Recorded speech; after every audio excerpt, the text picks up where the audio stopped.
Évangile de Jésus-Christ selon saint Marc, chapitre 5, versets 1 à 20. En ce temps-là, Jésus et ses disciples arrivèrent sur l'autre rive, de l'autre côté de la mer de Galilée, dans le pays des Géraséniens. Comme Jésus sortait de la barque, aussitôt un homme possédé d'un esprit impur s'avança depuis les tombes à sa rencontre. Il habitait dans les tombeaux, et personne ne pouvait plus l'attacher, même avec une chaîne.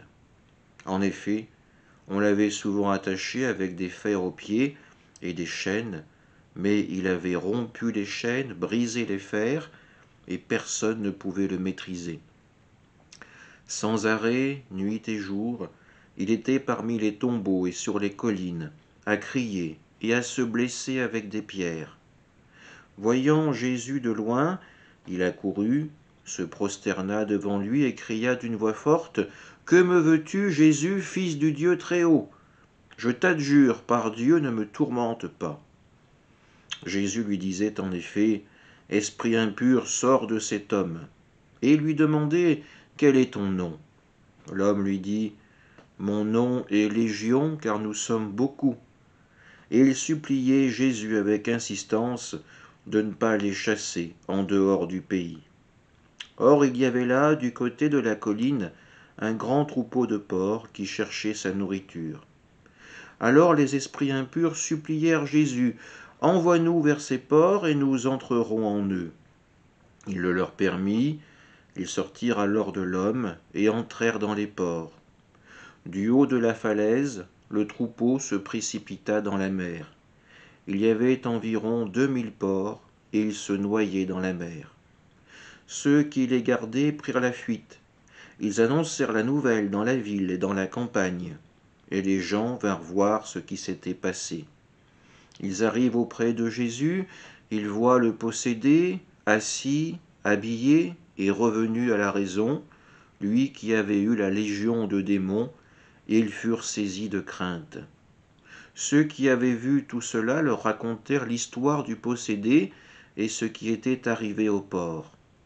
Alors, ils se mirent à supplier Jésus de quitter leur territoire.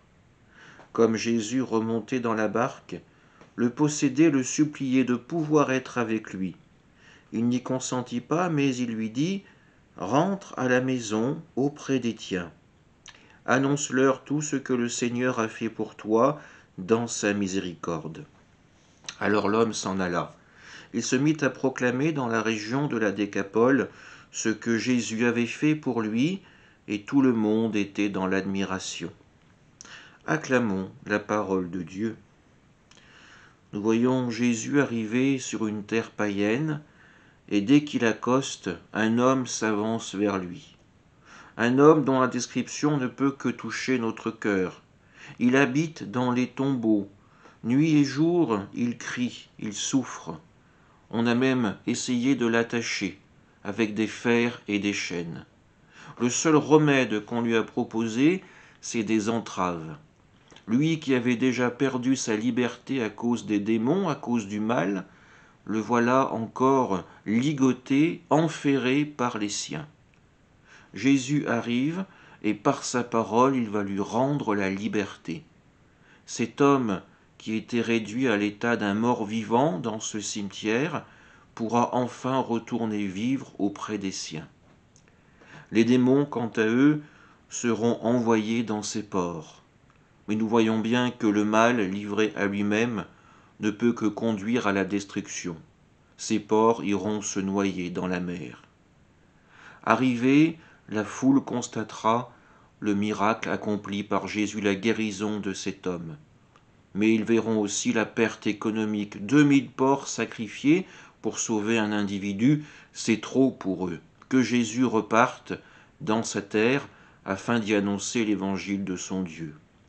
L'homme, quant à lui, sera renvoyé auprès des siens pour pouvoir témoigner de l'amour et de la miséricorde de Dieu. Il se mit à témoigner de ce que Jésus avait fait pour lui. À notre tour de suivre son exemple, de témoigner ce que Jésus fait dans nos vies et ce qu'il peut faire aussi dans la vie de ceux qui nous sont chers. Amen.